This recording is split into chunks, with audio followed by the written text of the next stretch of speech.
Welcome back to the Chosen Life podcast with the chosen lawyer, Wayne Frazier of Doug Laurie Sports. Wayne, happy MLB Trade Deadline Day. Yes, I was just kind of looking at a few of the possibilities that are left out there, and I don't really see anything that I'm going to be too crazy excited about, although I'm sure we'll talk about that a little later on. Unfortunately, it'll be a little late for the people viewing this podcast, but let me just say, I really do not want Teoscar Hernandez back. We'll just lead with that. I mean, I'm Dalton Varsho, ride or die, right? I really think this guy is going to the defense he provides and everything else.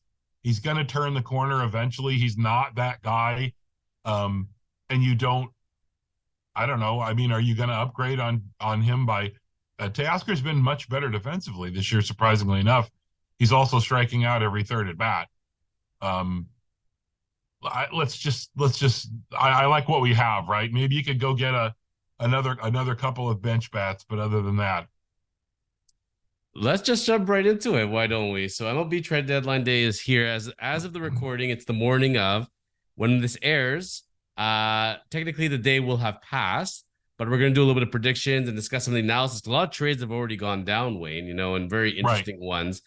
Dalton Varsho, we're going to talk about the Jays first because we are based in Ontario, Canada here, but we'll discuss the other teams as well that we can or want to. But when Alek Manoah got sent down to single A or rookie ball, wherever he went off to, may not have been a bad idea to take Varsho with him, and could have used a buddy down there. Maybe could have had a little more time in the batting cage. I don't know what it is, but Toronto fans ain't happy about this.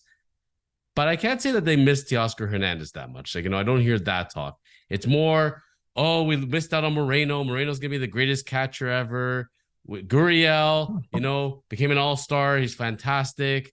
It's funny how we love what we lost. It's kind of like when you break up with somebody, you're like, you know what?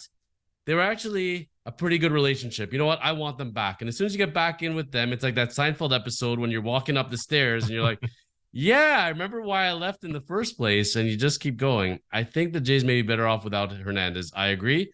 But apparently rumors are that the Jays are sniffing around him, but I don't think we'd have to pay Swanson for him.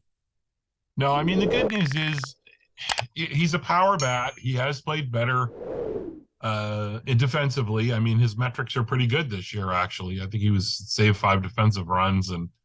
But if you're getting him to platoon, I suppose, and you could pick him up for darn near nothing, I guess there's room on the bench, I suppose, but I like what Varsho brings in the outfield. I like the fact that his base running is solid. He can bunt. God forbid somebody on this team bunts. You're down by a run. You've got 2 guys on with nobody out in the 10th inning. Maybe bunt the guy over. Maybe go second and third. And my father-in-law actually texted me. He said, "Why didn't they bunt there?" And I go, "Well, first off, bunting is verboten now because you're wasting an out. And secondly, I don't think any of these guys, aside from Varsho, know how. I really don't. So." Sure, I understand. I've watched Moneyball. Don't waste an out, blah, blah, blah. But you wasted a game.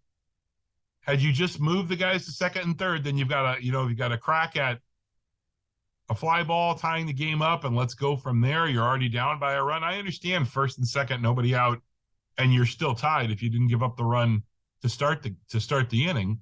But my gosh, learn to bunt. It can be important at some points in your life. And Varsho, I mean, imagine what his batting average would be if he didn't bunt every once in a while, right?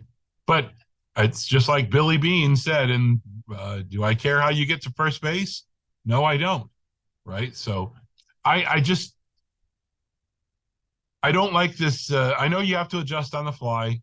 Maybe you're not happy with Varsho. I said all along, if he comes in and hits 230 and hits 25 home runs during the year and plays the defense he plays, I'm happy with that. Is he going to hit 25 home runs? No.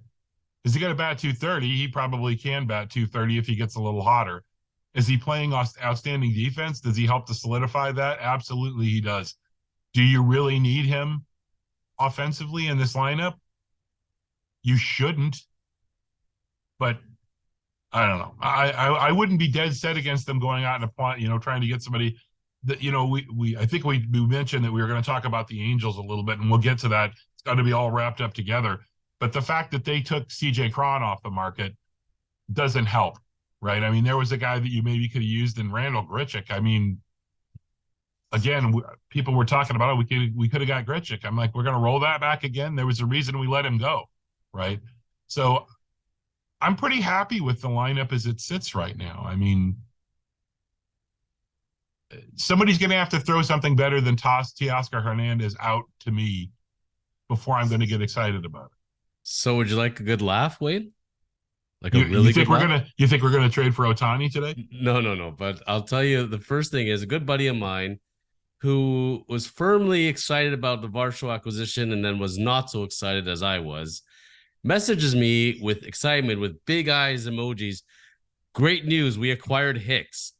And I wrote back, I said, Aaron Hicks doesn't do anything for me, buddy. Because I missed the news. I was away from my phone. He goes, no, Jordan. I'm like, no way. I did not see that coming in the slightest. And you put him in that pen with Swanson.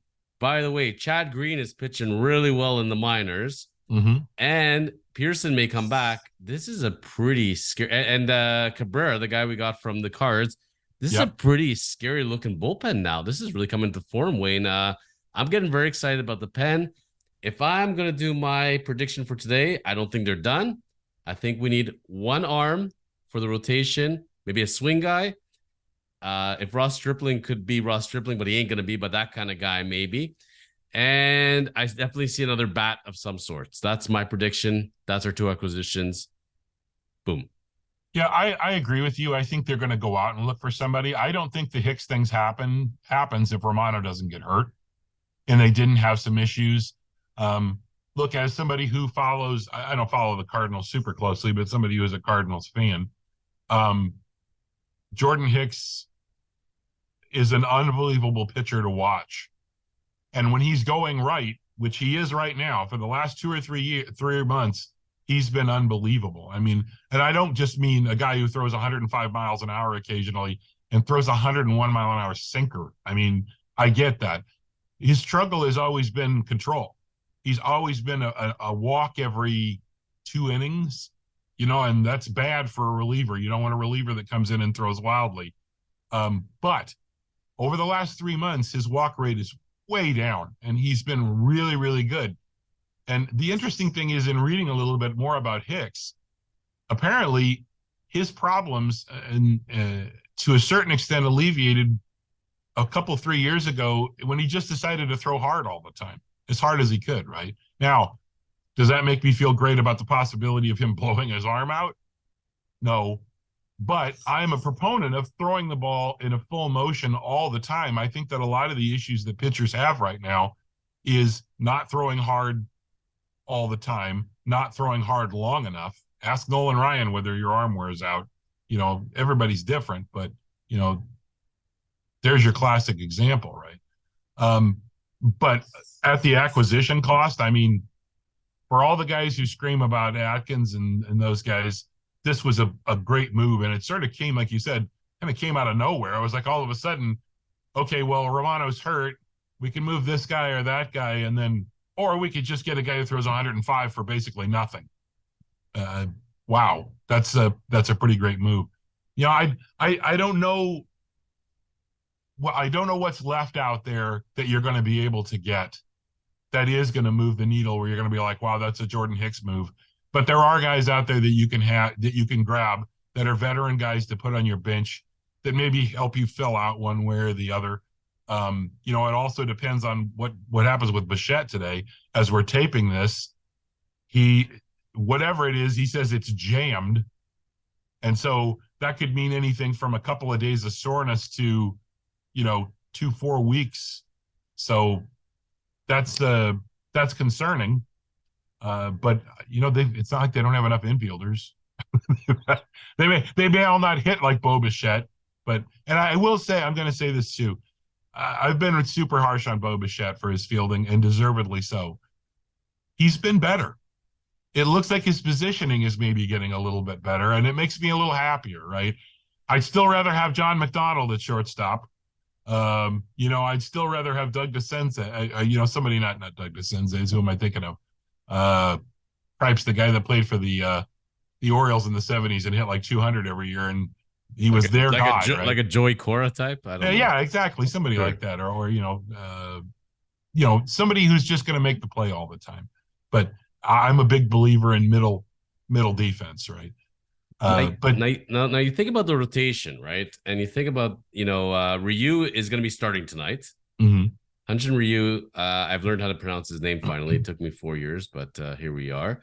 And he's been pitching pretty well in the minors. And you get Ryu, and if he gives you 5 innings each outing and gives up a couple runs, Lord willing, you're looking pretty good there. But you can't rely on him. But man, you got him, you got Green. It's pretty exciting. There's been rumors that the Jays are sniffing around Verlander.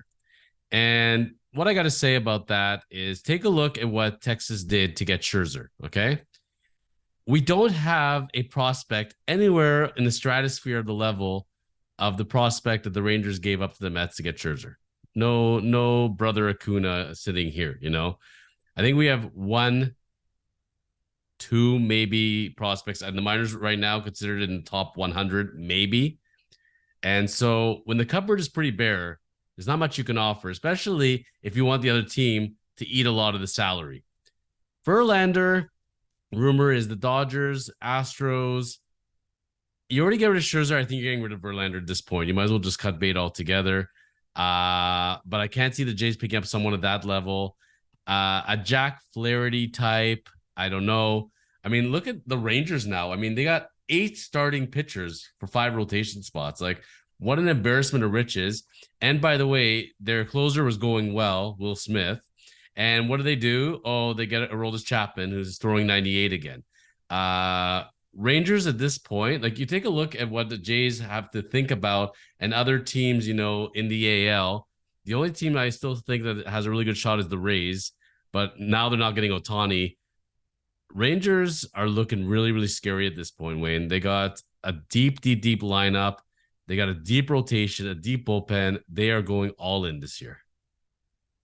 And that's what they should be doing. I mean, the same way that we talk about, the Angels going out and acquiring Giolito and hiring and getting Cron and Grichuk and everything else. I mean, I saw it pointed out the other day that this is the first time that Moreno, the owner of the Angels, has been in the luxury tax situation, which is kind of nuts considering you had Mike Trout all this time. And then you've had Mike Trout and Ohtani for a couple of years. And now when it looks like Ohtani's got 1 foot out the door, now you're going to spend the money, right?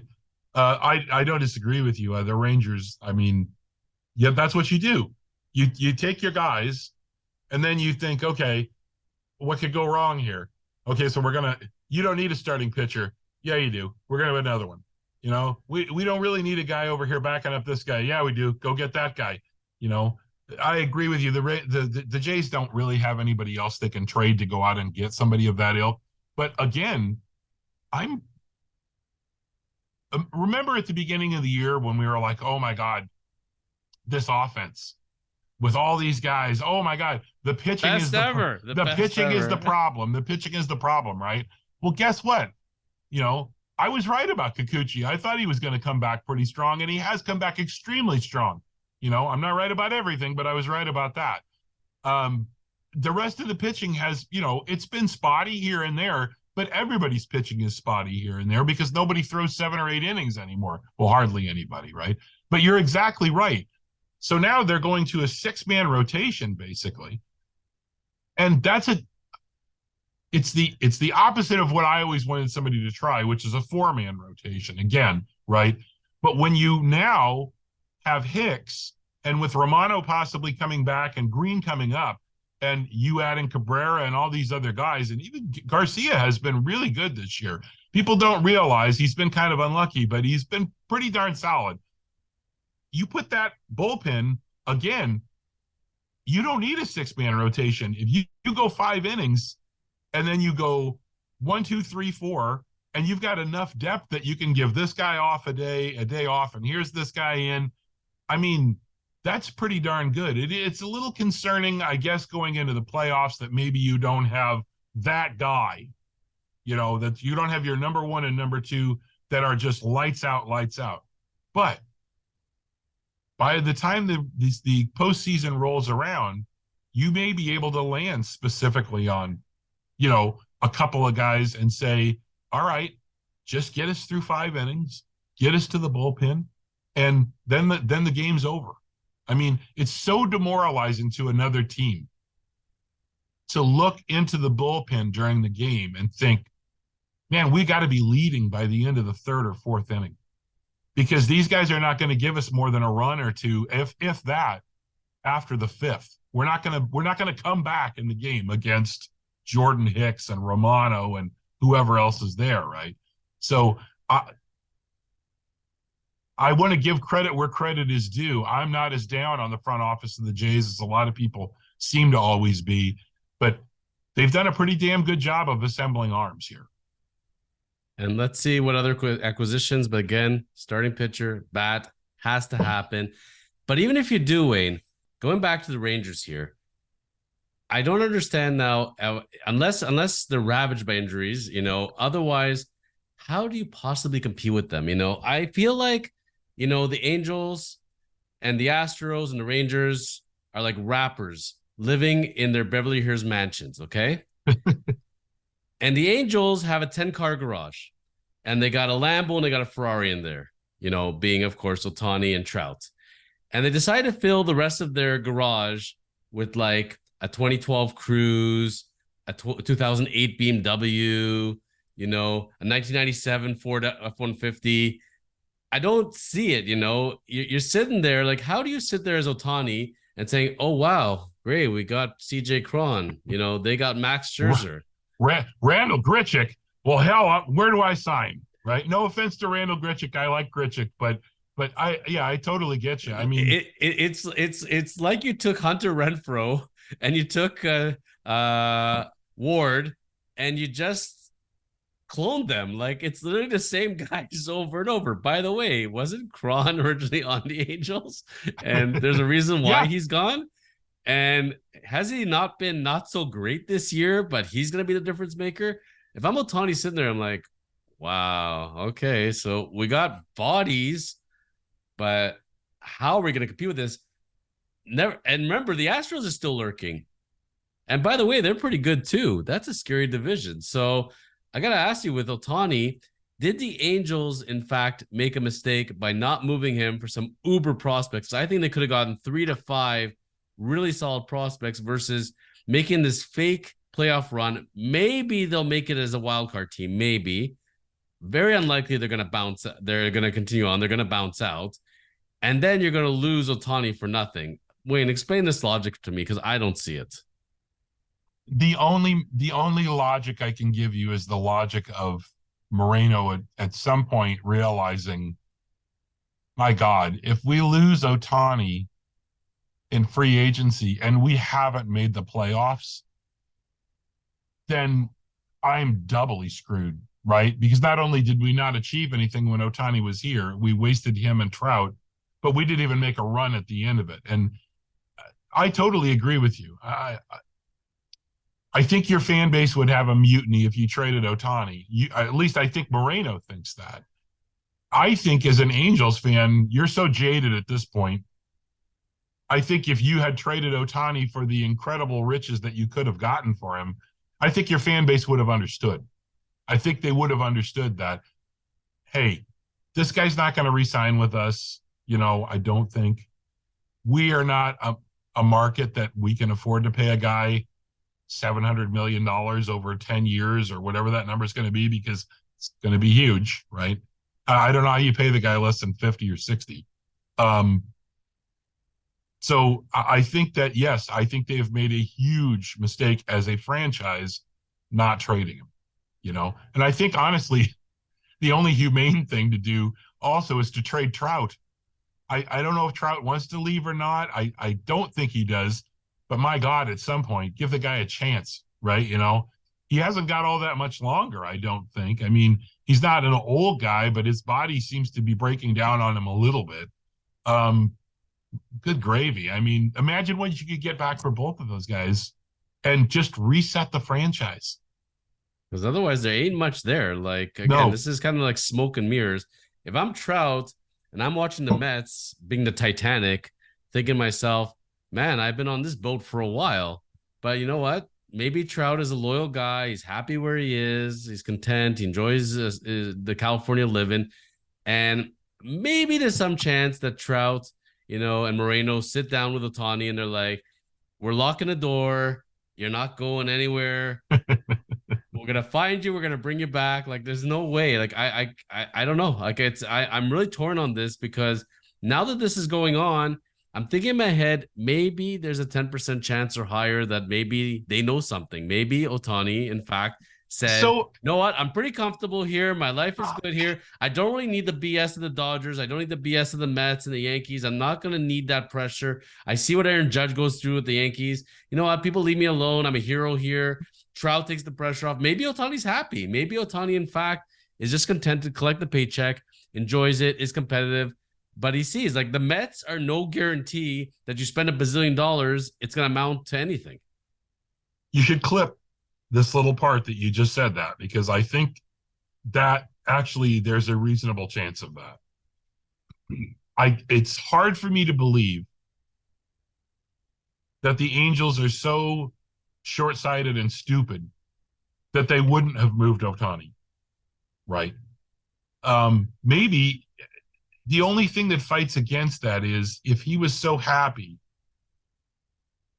couldn't they have moved him and then re-signed him in the offseason, traded him, got what they wanted, and then he comes back and signs the deal and they get a bunch of prospects for him. But nobody's going to give him the big prospects if he doesn't agree to sign the long deal there, right? So I think there's a reasonable shot that what you're saying is true, that Ohtani is not the guy to talk about this publicly anyway.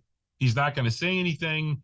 This is kind of his way of seeing what the Angels were willing to do, and what they've been able to acquire with their limited cupboard has to make him happy to a certain extent.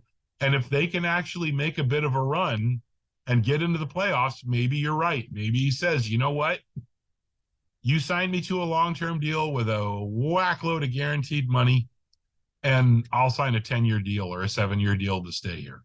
I don't think that's out of the realm of possibility because,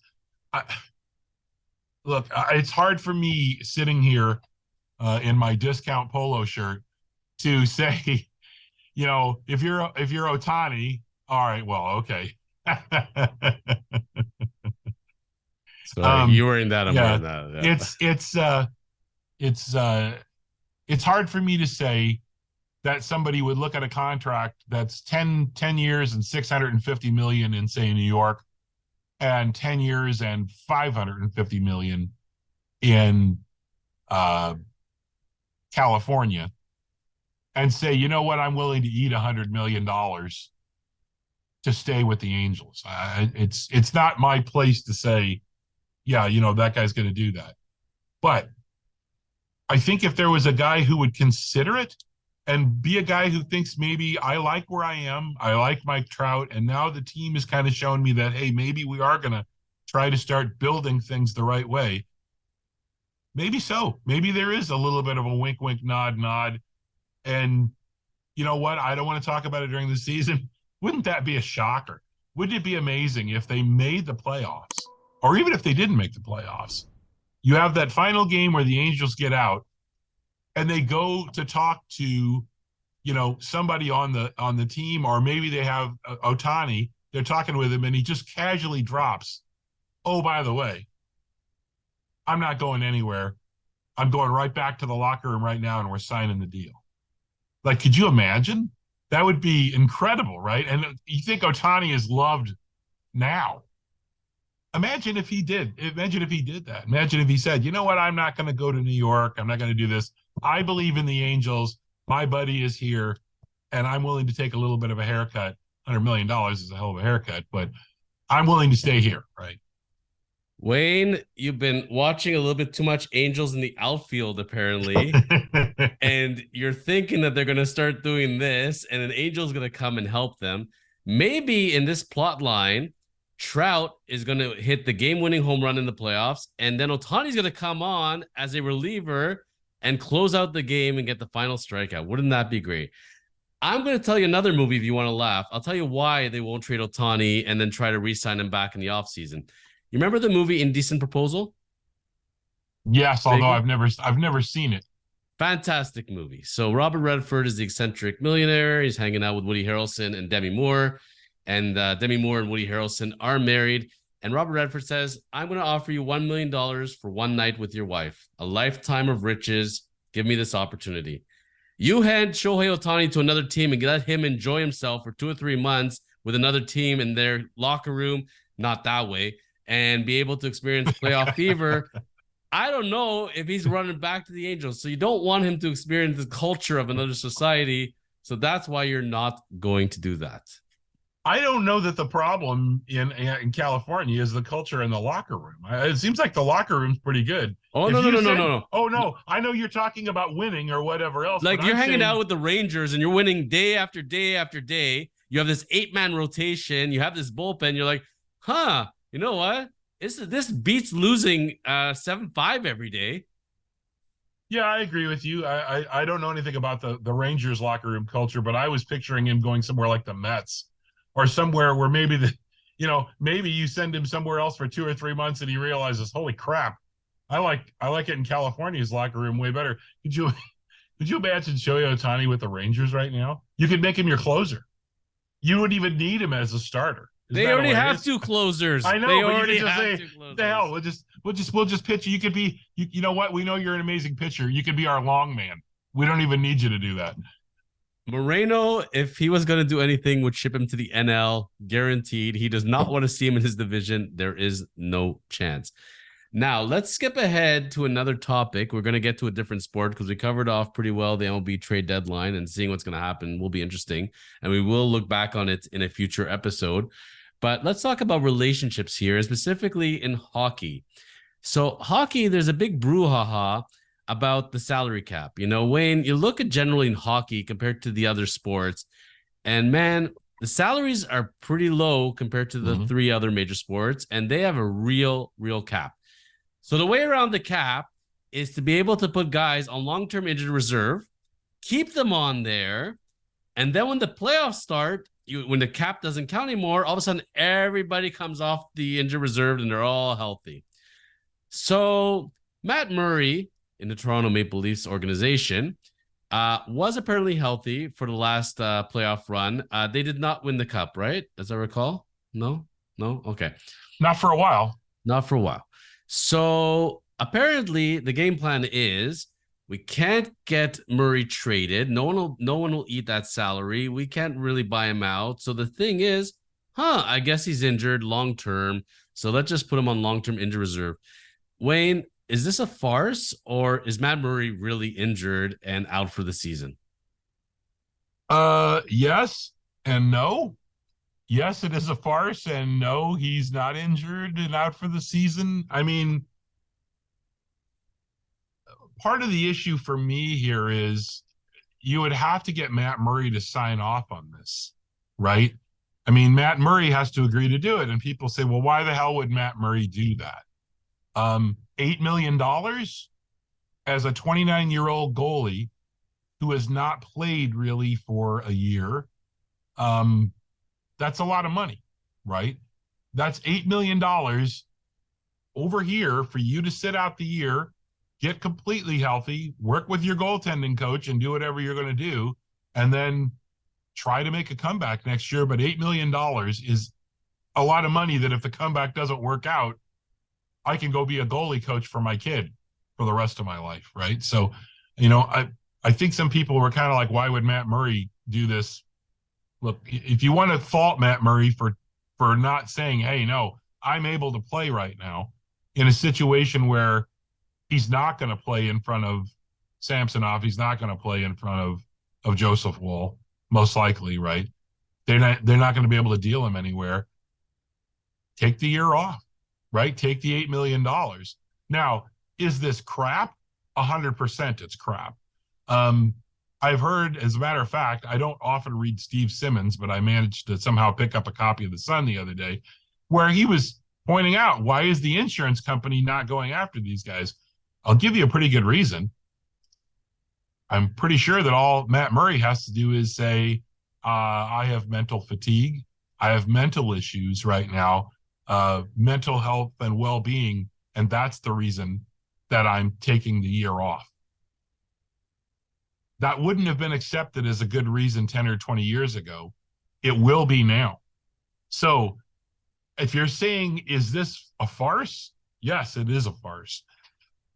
If you're saying 5 or 10 years ago, when we talked about Robidas Island for the Leafs and that sort of thing, right? I don't think it would have been as acceptable from a standpoint of injury. But now I think a player and a team can just say, there's concussion issues we didn't talk about, or there's this and that going on.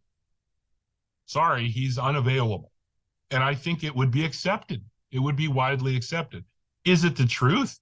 Who knows? I mean, I'm not going to doubt what somebody, if that were the case, they were to use that, I would, who can say anything about that? If you're going to go back and say, well, he's injured from last year and that's why he's not doing it. No, that's not going to fly, because Murray was very vocal in May about saying, I'm available to play in the playoffs, right?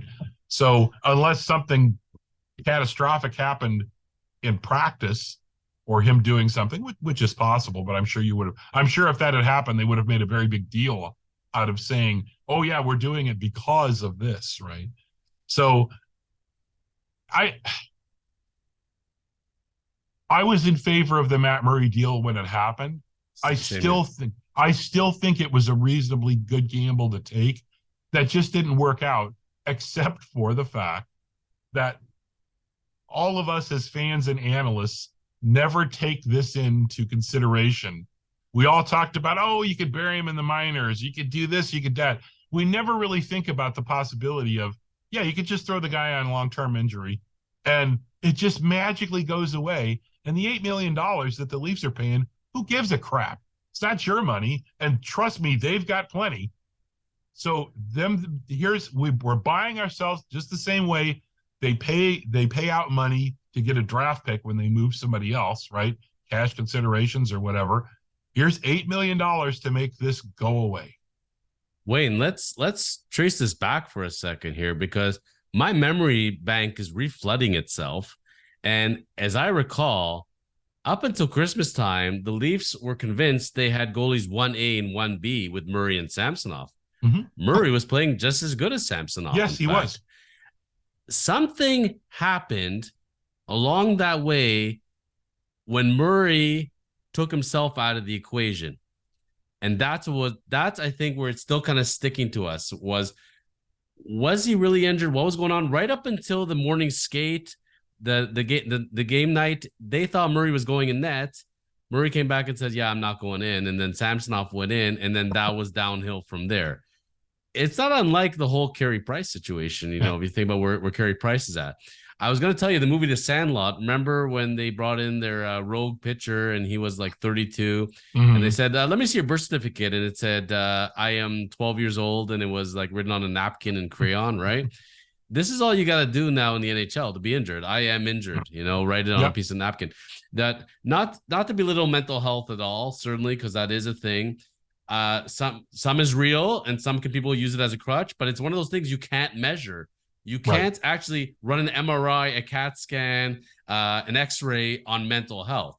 And so that's enough there that, you're not feeling well. You can go on workers' comp for that, So I fully get that aspect of it.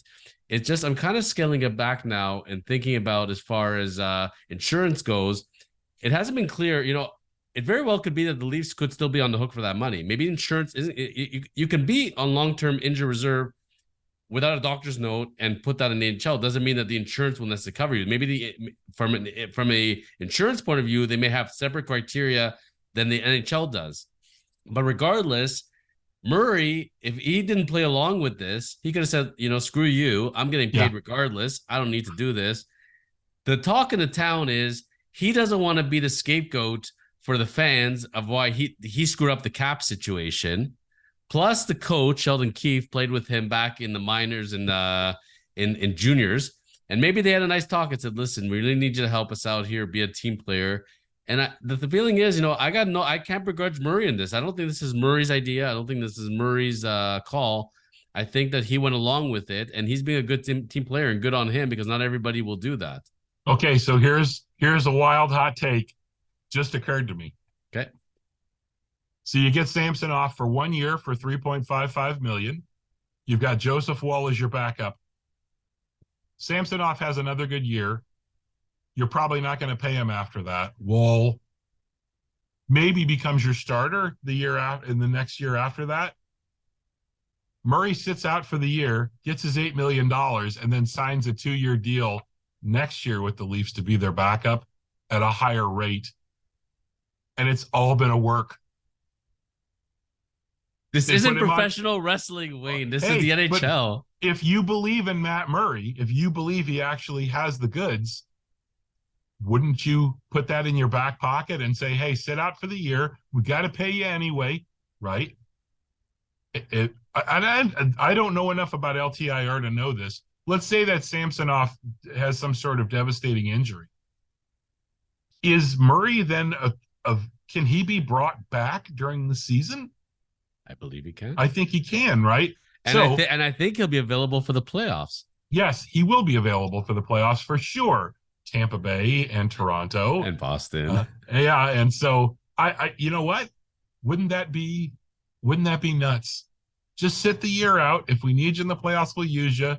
If Samsonov leaves or something else like that, at the end of the year, you're free to go sign with somebody else if they'll sign you. But if we need a backup goalie next year, boy, we really appreciate if you would just take that $6 million off of our cap this year, and maybe we'll help you out a little bit the year following, right? Speaking of such shenanigans, Wayne, because the way you're speaking about the Leafs goalie situation, I got to ask you, back in the NFL and football, our boy Brock Purdy is doing well in rehab. What is going on now with that quarterback situation? Is there some shenanigans going on in the background there where they're saying, we got Darno, we got Trey Lance, we got Sam Purdy. You know what? Brock Purdy, sorry. And with the three of them being in play, what's going on here? Like, is somebody going to get traded? Are they waiting out to see if somebody's going to get injured? Is this on purpose? Where do you see the 49ers going with their quarterback situation? Well, first off, how come we're not talking about Brandon Allen? I mean, come on. He's the 4th quarterback in the camp, and he has played in several NFL games.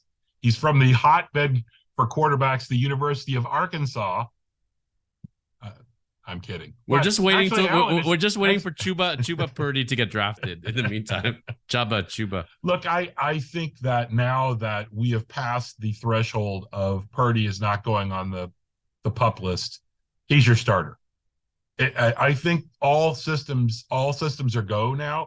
I think that given the situation that they have for the 49ers coaching staff and management to come out as strongly as they have to say he's 100% by the time the season starts, I think that's their signal that, yeah, Purdy's your guy. And I don't disagree with them.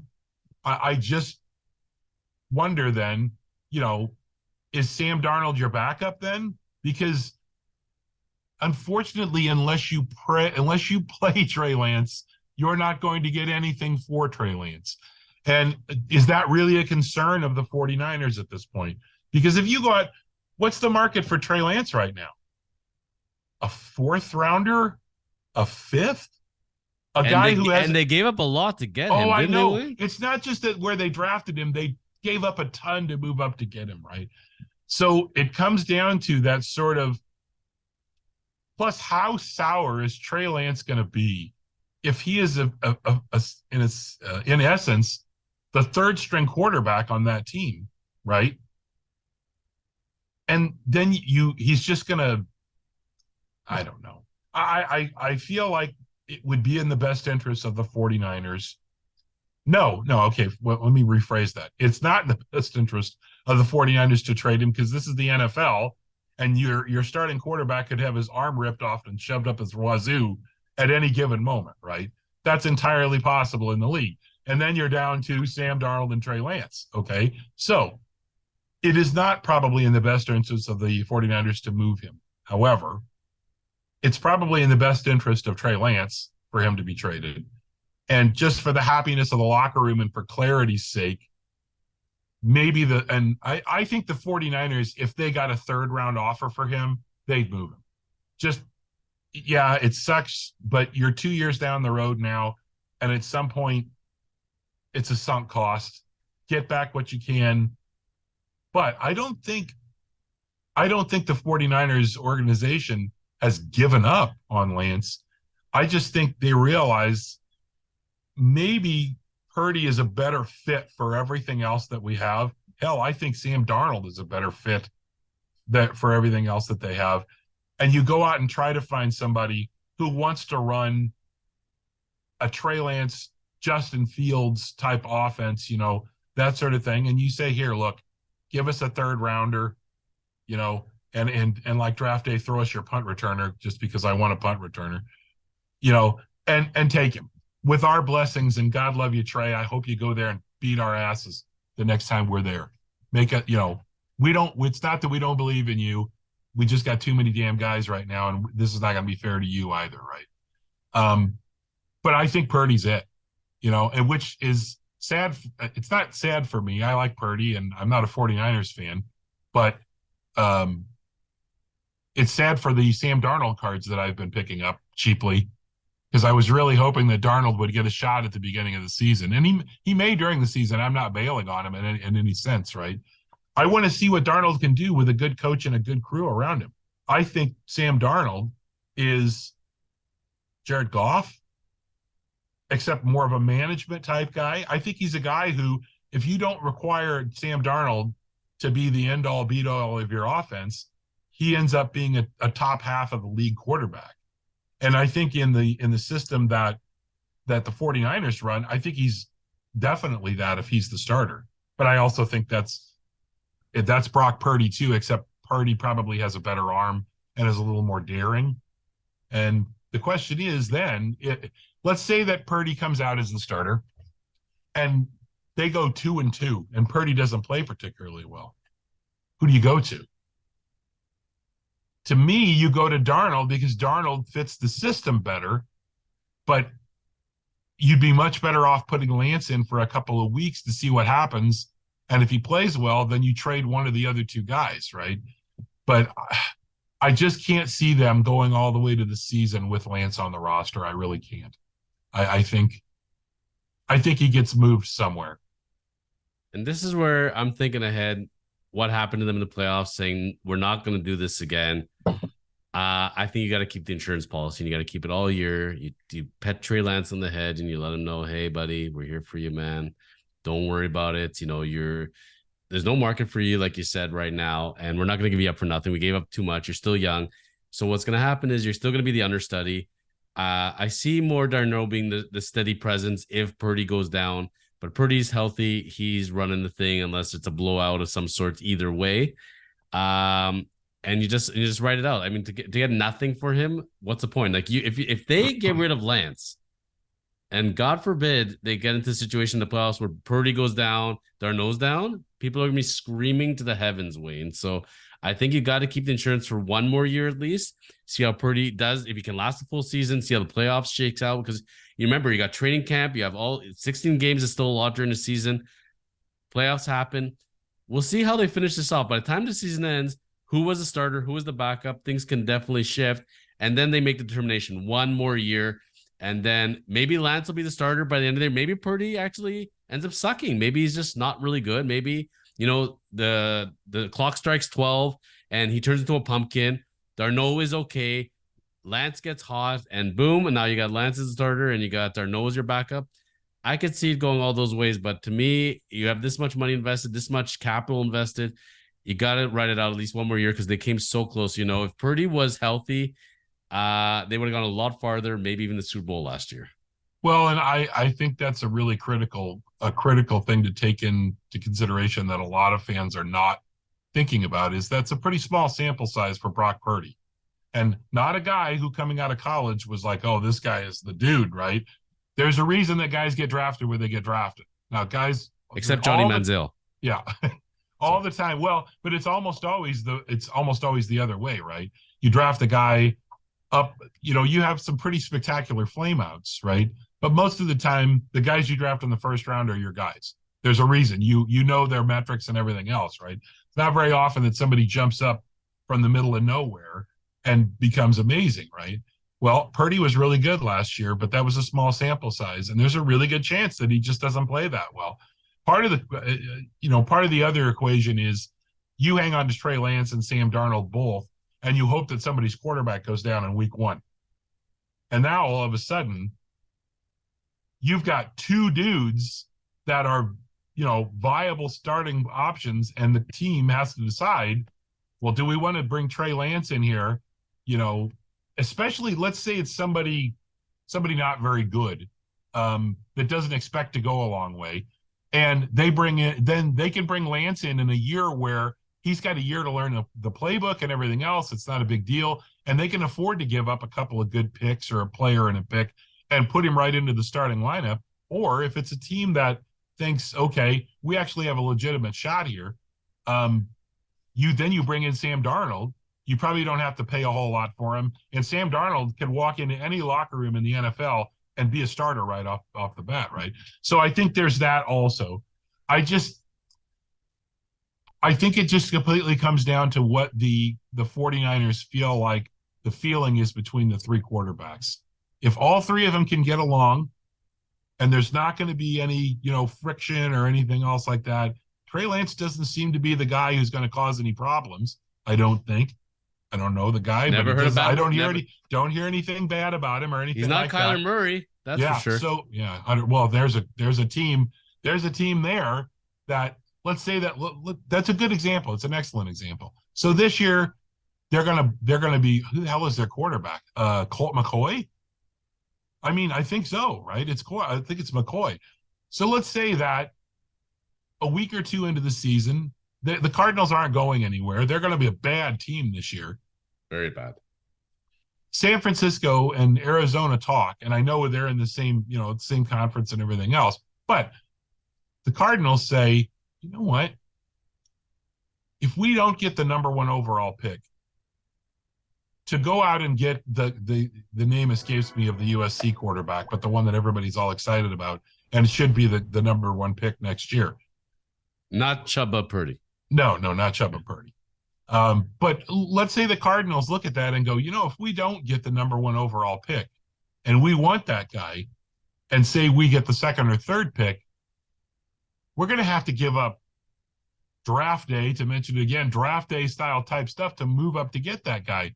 Or we could trade a 3rd rounder and something else for Trey Lance, bring him in, install him as the starter for a year, and if he looks good, we don't need to draft that quarterback.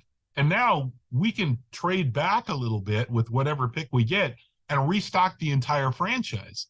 Like, to me, that makes a hell of a lot more sense, right? You know what Trey Lance is. You just haven't seen him on the field a whole lot. And look, I'm a big proponent of, if you don't have the one clear guy you're going to get this year with Young and Stroud, I get it. They're good quarterbacks. I don't think either one of them is a franchise quarterback. I don't think either one of those guys is going to be, Joe Montana or Peyton Manning or whoever you want to name in that group, right? They're going to be good. And there's a chance they prove me wrong, but I don't think either one of them is a generational type quarterback, right? You could have traded back, gotten Sam Darnold to run your team, and picked 4 to 6 other players, picked up picks, and done a hell of a lot more for your franchise, right? That's an excellent, Arizona's a great team to bring up there because they don't want any part of Kyler Murray anymore, I don't think. And Trey Lance would be a hell of a good fit there, right? You want to run that kind of offense? Well, here's your dude. This guy would do it just fine, right? And you can get him at a low opportunity cost and give him a year to see what happens.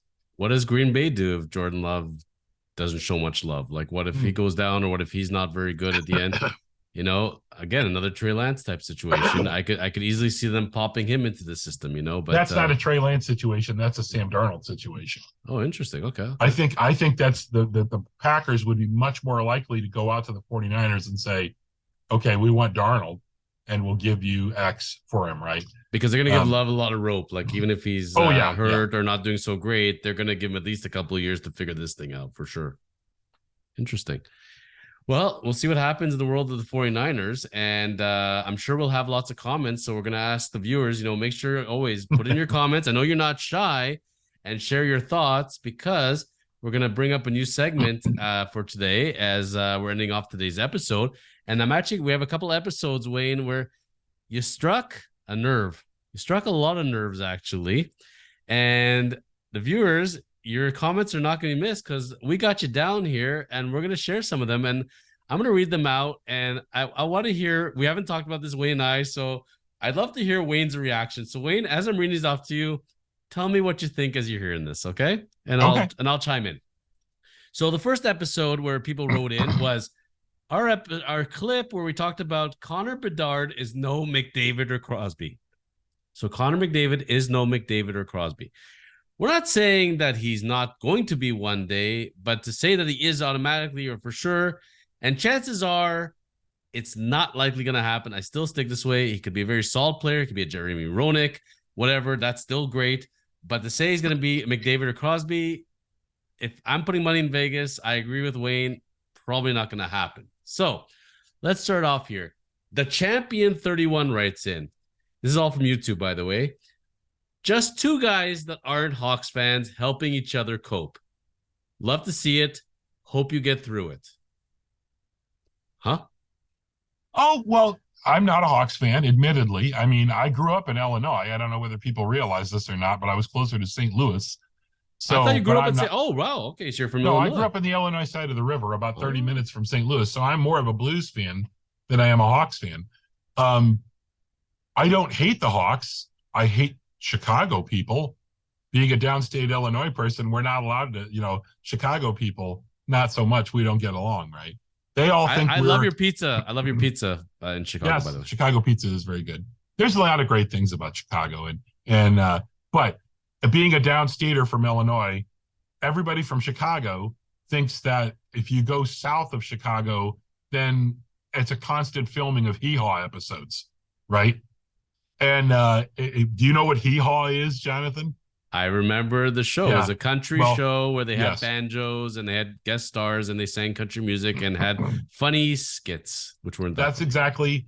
That's exactly what Chicago people think everything south of, say, Joliet in Illinois is. It's constantly Hee Haw, right? Or the Dukes of Hazzards or something like that. So I don't hate the Blackhawks, and I don't begrudge them. I'm glad they got Bedard. I was very happy to see him go to their franchise. It's a good thing for the NHL for the Blackhawks to be good, right?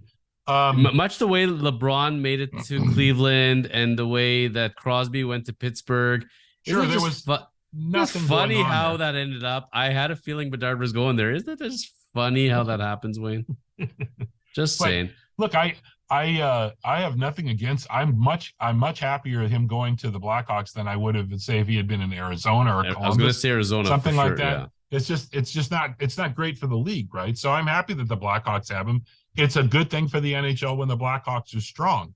And as much as I am not a Blackhawks fan, I really love Jonathan Taves. I like the makeup of the team. I was a big Corey Crawford guy.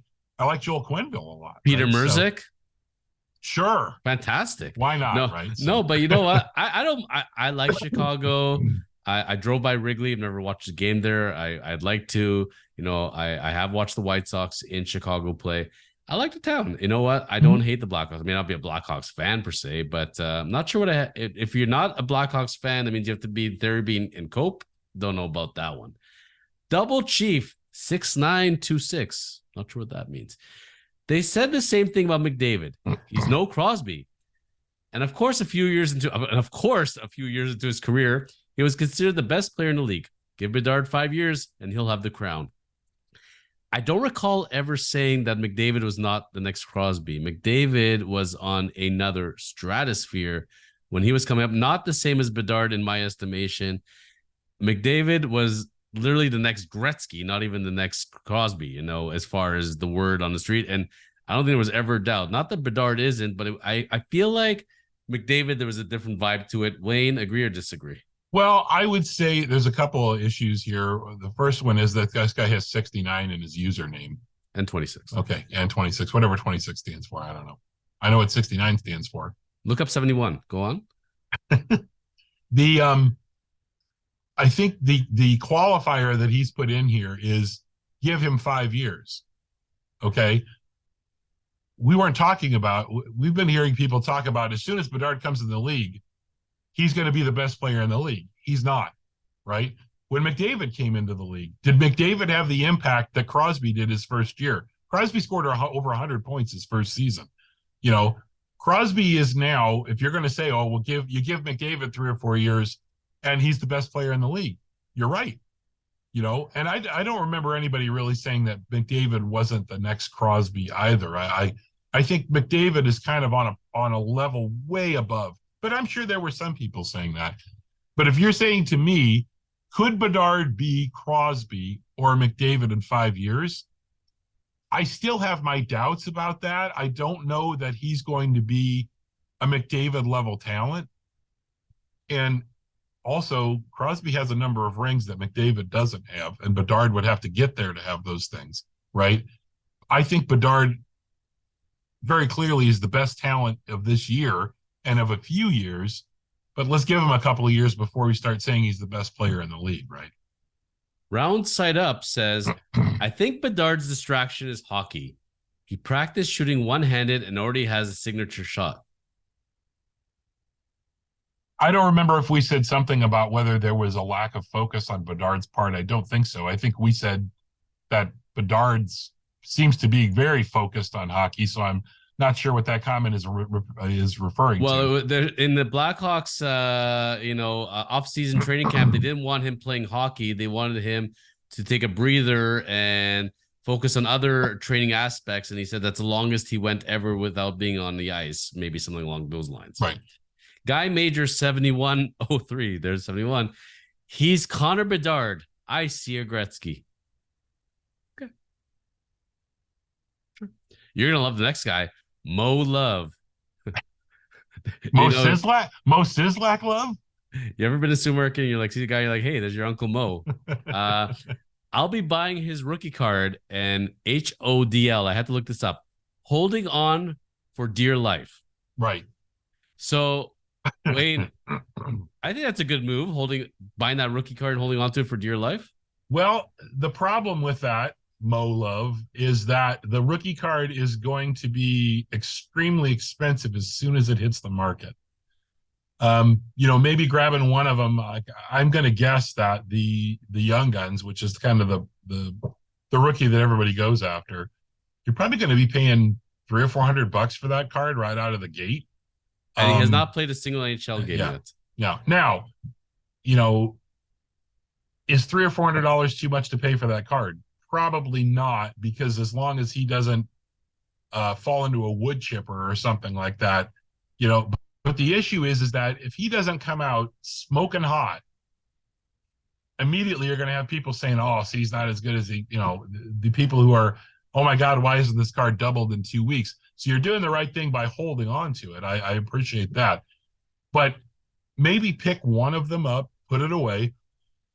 Sorry, and then see where you're at in a month or two, because invariably somebody goes out and breaks a couple cases of that product if they can get it,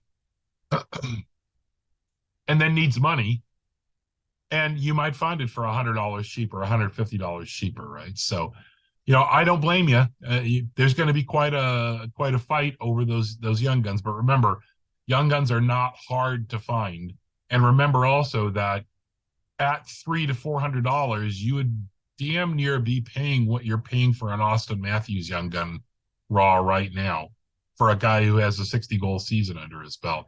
I'm not comparing Bedard and Matthews. I'm just saying you have a guy with a track record and a guy without, right?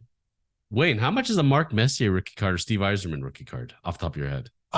If you're just going by a raw one in really nice shape, a Yeah. Messier now is maybe $150 to $200, maybe a little more than that. Now, I'm not talking about graded. Graded ones can be quite a bit more, right? Because there's a much bigger variation.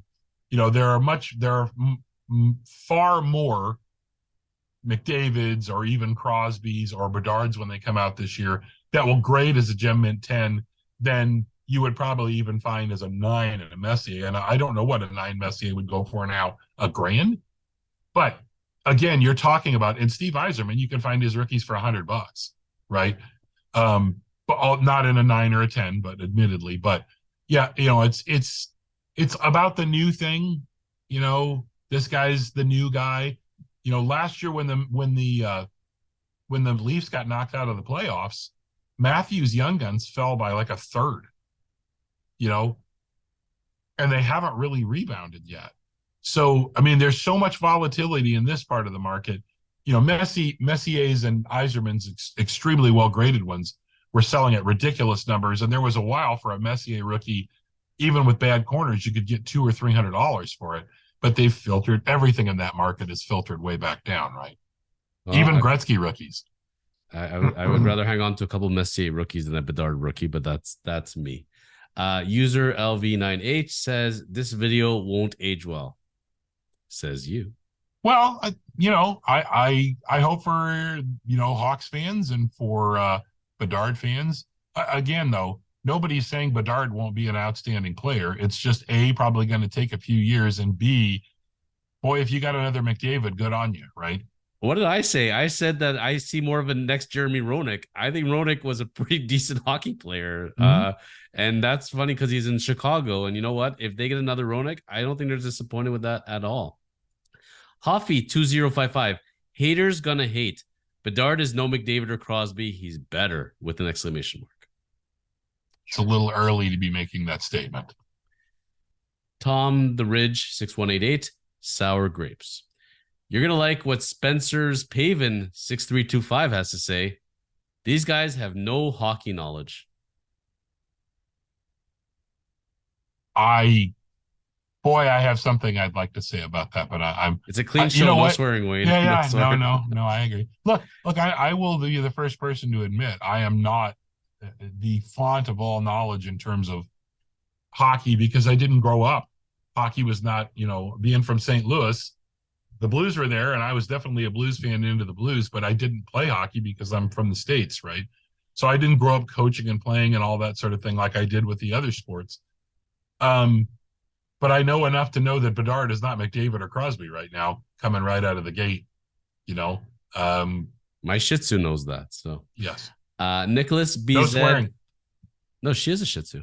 I know, no swearing. Nicholas writes in, Bedard will score 60 goals. Okay. Sure, over the first 2 years.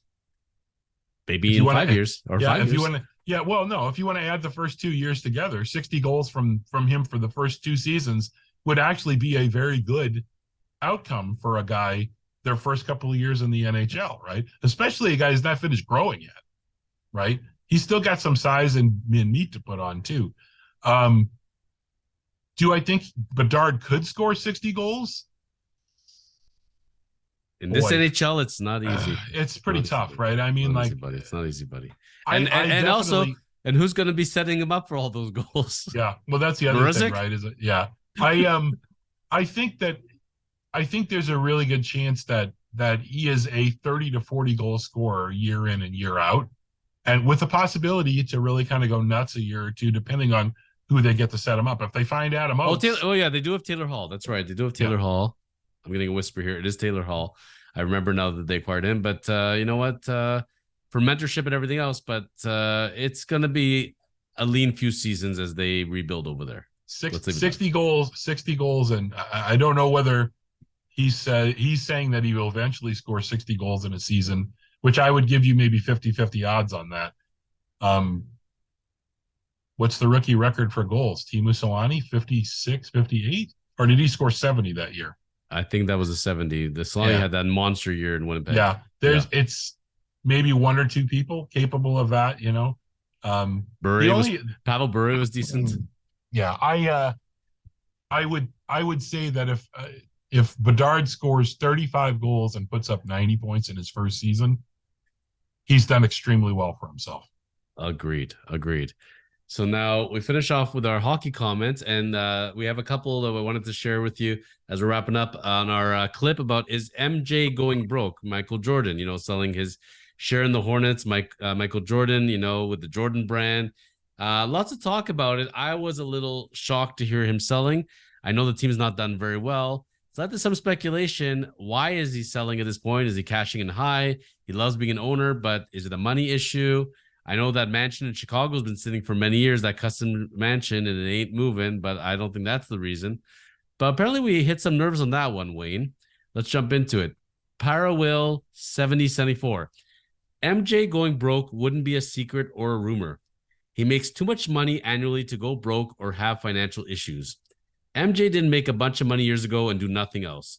The Hornets didn't win, but MJ did when he sold his piece of the franchise for 10 times more than what he put in.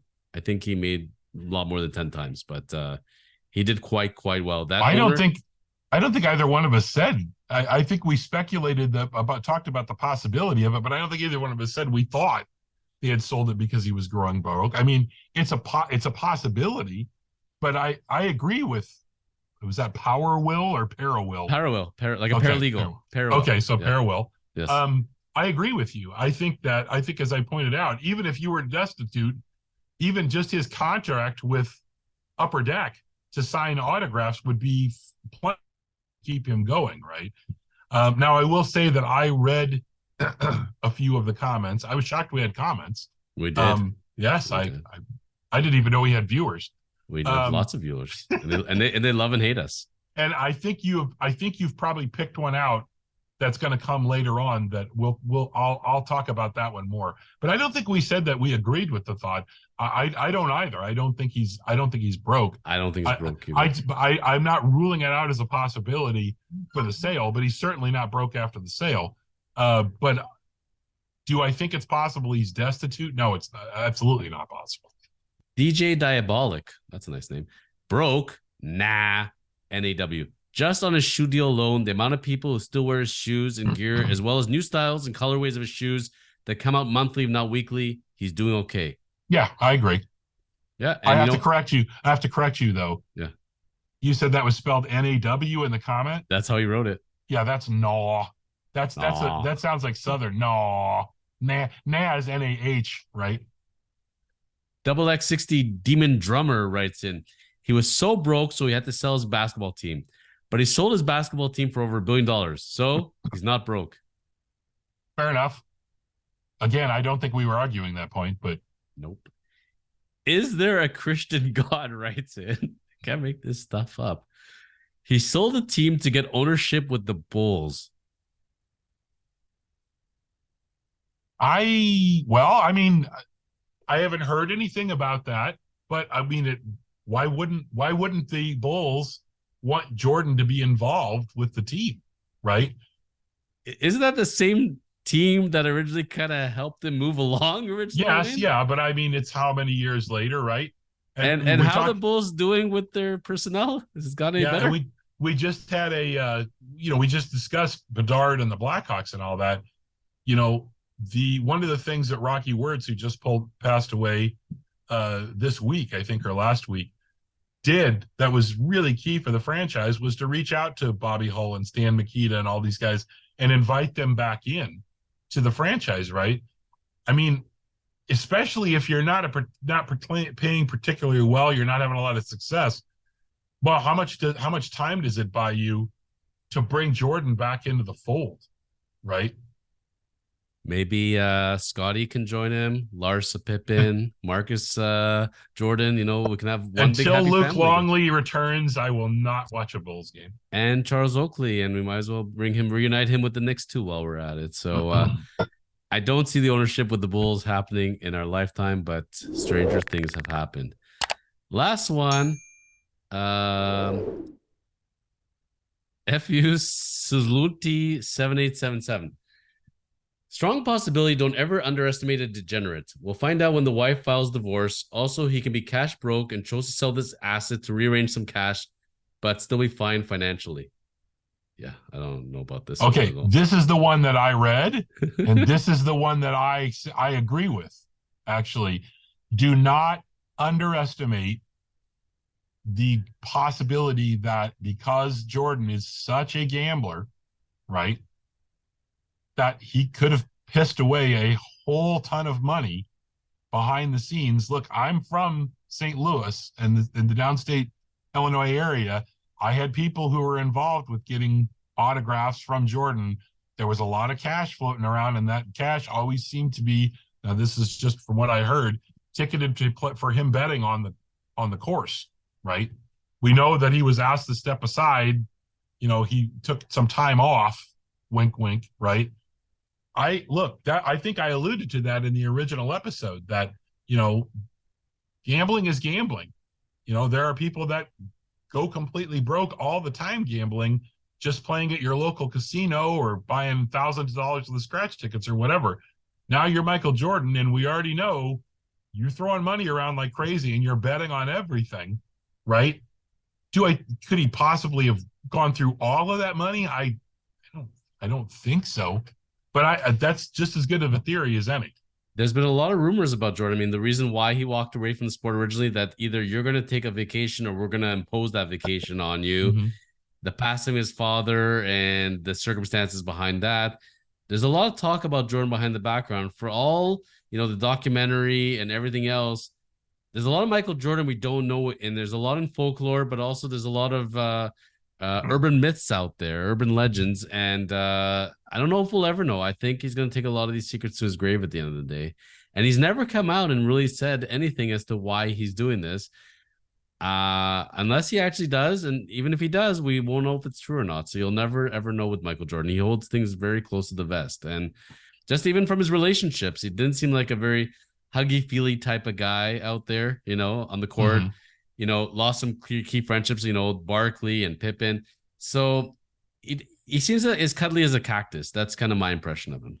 Yeah, and I just look, selling off his share in the team to reap that sort of money is just a good business move too, right?